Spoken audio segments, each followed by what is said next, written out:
dia, meus amigos, bom dia. Hoje é sexta-feira e nós estamos começando o nosso estudo de número 1 do livro A Gênese, os milagres e as predições segundo o Espiritismo do nosso querido professor, o Sr. Allan Kardec.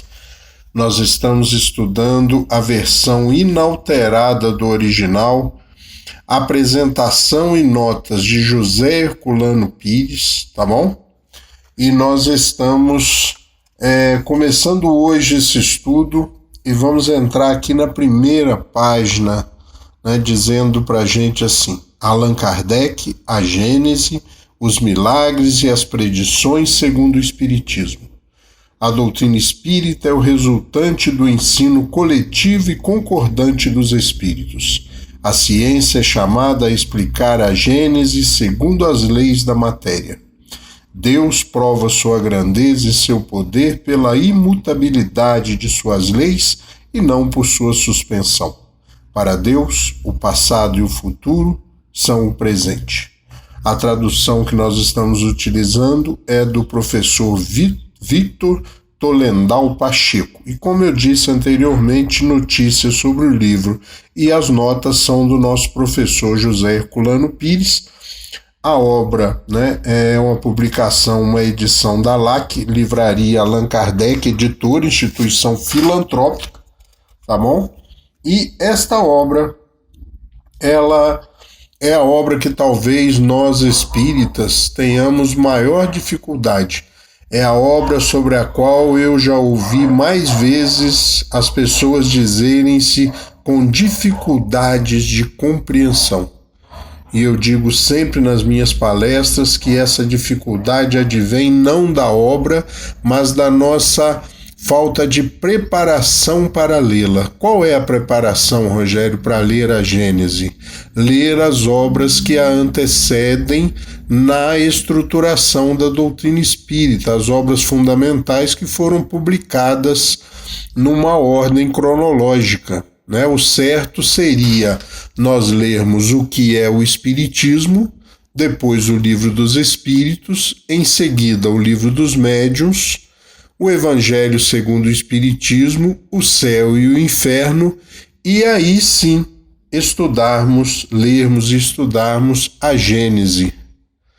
E aí as dificuldades com certeza serão ou seriam muito menores. Então fica aí a recomendação, né, que nós possamos nos precaver, né? Lá no Acreditar em Si, nós temos todos os links, né, todo o material guardado dessas obras das quais eu fiz e enumerei aqui uma listagem, né, o Céu e o que é o Espiritismo, o Livro dos Espíritos, o Livro dos Médiuns, o Evangelho, o Céu e o Inferno. Nós temos todas elas lá em audiobook. Então, o interessante seria se nós conhecêssemos as outras obras. Isso facilitaria muito. Seriam os degraus necessários para chegarmos até esse patamar que é a Gênese, tá bom? Hoje nós vamos ler a Revelação do Mundo, que é a primeira parte aqui do livro, onde Kardec nos diz notícia sobre o livro. Aliás, desculpem, Kardec não nos diz, quem nos diz é o professor José Herculano Pires, desculpe. Então nós vamos ler primeiro notícias sobre o livro A Revelação do Mundo, do professor José Herculano Pires, ao qual nós já estamos, né, muito habituados, tá bom? Vamos lá a essa leitura da Revelação do Mundo? Vamos lá então. O mundo vem se revelando aos homens lentamente, através dos milênios pelos quais as gerações se sucedem. Mas a verdade é que, desde o século XIX, graças a um extraordinário aceleramento das ciências, a sua realidade começa a desvendar-se aos nossos olhos. Quando o homem apareceu na Terra, o mundo já era velho de muitos milhões de anos. Esse animal curioso, dotado de inteligência indagadora, começou por conhecer apenas a epiderme do mundo em sua reduzida extensão. Vivendo e se multiplicando entre mistérios e assombros, as gerações humanas formaram uma imagem do mundo que hoje nos aparece como um quadro fantástico de pintor paranormal. Revelações simbólicas foram feitas aos homens sobre as origens do mundo, sua natureza e sua finalidade. As mais complexas e significativas permaneceram nas tradições dos povos e nas suas escrituras sagradas. Entre elas se destaca a do livro bíblico Gênese, atribuída a Moisés e adotado nas igrejas judaicas e cristãs como verdade indiscutível. De outro lado, graças à espantosa capacidade intuitiva dos gregos, surgiram as primeiras explicações humanas e racionais das origens, com os filósofos Leucipo e Demócrito, por exemplo. Surgiu em Atenas a ideia do átomo, que seria uma partícula infinitesimal e indivisível, da qual todas as coisas seriam feitas. E eles foram chamados Ai, meu Deus, falhou aqui a memória. Eu gosto até dos atomistas, tá bom? Os atomistas, eu gosto muito dessa expressão, atomistas, tá? Então, Leucipo e Demócrito, por exemplo, e aí surgiu em Atenas a ideia do átomo, que seria uma partícula infinitesimal e indivisível, da qual todas as coisas seriam feitas. A ideia judaica de que Deus tirara o mundo do nada apenas com sua voz, com o seu verbo, os gregos opunham a ideia do átomo, da água, do fogo, do ar, e a notável concepção matemática de Pitágoras, segundo a qual Deus era o número 1, que pairava solitário no inefável e, de repente, por um estremecimento, produzira o número 3 e desencadeara a década, a sequência de números de 1 a 10, formando o mundo. Estas ideias conflitivas reduziram-se com o avanço cultural há duas concepções opostas: a religiosa, considerada definitiva e a única verdadeira, e a científica, baseada em hipóteses que exigiam longas pesquisas para sua comprovação. No século XIX, o problema continuava no impasse. A Igreja sustentava a verdade da revelação feita a Moisés pelo próprio Deus, e as ciências se empenhavam nas investigações possíveis da verdade oculta. A maioria das pessoas cultas rejeitava a explicação bíblica ou a tomava apenas como simbólica, aguardando uma futura explicação dos símbolos. A massa popular flutuava entre uma posição e outra, tendendo cada vez mais para a descrença em Deus e a aceitação das ideias materialistas. Nesse tempo, desencadearam-se as manifestações espíritas espontâneas nos Estados Unidos e na Europa, chamando a atenção dos cientistas para esses fatos estranhos. O professor Denizar de Rivaio, bacharel em ciência e pedagogo, foi discípulo de Johann Henri Pestalozzi, que de 1746 a 1827, pedagogo suíço, criador do modelo Pestalozzi de ensino infantil, diretor de estudos da Universidade de França, na qual suas obras pedagógicas haviam sido adotadas. Interessou-se pela novidade por insistência de amigos e acabou se empolgando com o assunto. Isso o professor Denizar de Rivaio.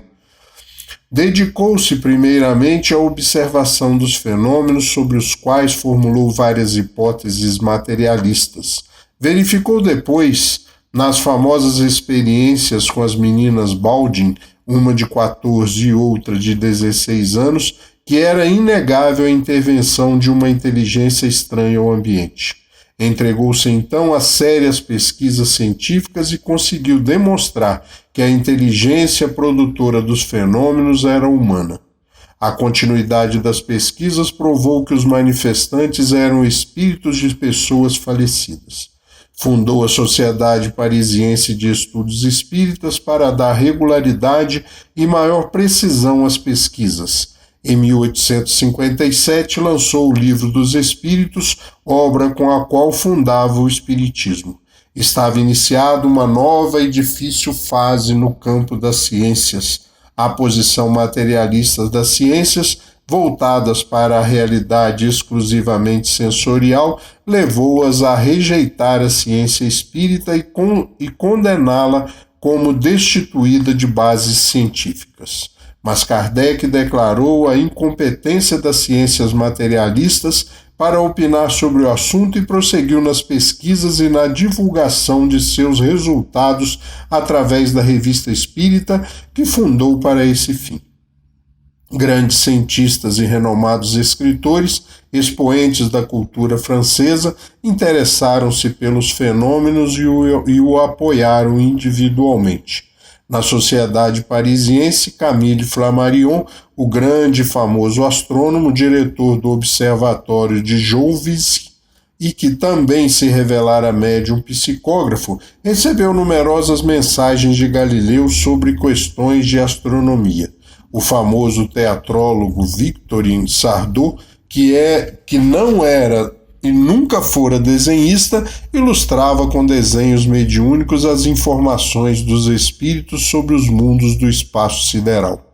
Foi nesse ambiente de entusiasmo pela pesquisa espírita e seus resultados positivos que o professor Denisard de Rivaio, já então conhecido pelo pseudônimo de Allan Kardec, resolveu elaborar uma obra sobre a Gênese, a criação da Terra, e não um livro bíblico.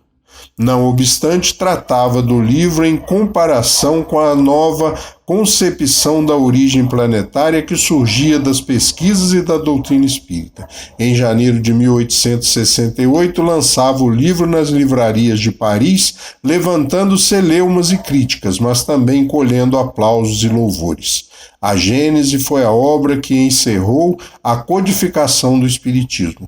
Um ano depois, ou seja, em 1869, Kardec falecia, deixando seu corpo sepultado no cemitério de Père-Lachaise e retornando ao mundo espiritual que revelara cientificamente aos homens.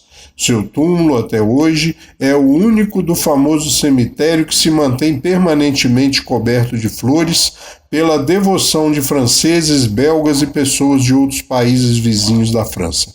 Os seus admiradores recompensam assim com as generosas e permanentes ofertas de flores os espinhos que teve de enfrentar na terra como homem pobre e dedicado aos estudos e pesquisas dos fenômenos espíritas. O espiritismo deu origem às hoje chamadas pesquisas do paranormal, a antiga parapsicologia alemã, a ciência psíquica inglesa, a metapsíquica de Richer, na própria França, e a parapsicologia atual nasceram das entranhas da ciência espírita e confirmam em nosso século a plena validade dessa ciência. Assim a gente leu, o primeiro texto, pessoal, de A Gênese. Então é Notícias sobre o Livro, Revelação do Mundo, José Herculano Pires, tá bom? Então a gente abre assim os nossos estudos, é um livro maravilhoso, como vocês viram. Ele fala, do surgimento do planeta, da gênese planetária, tá bom?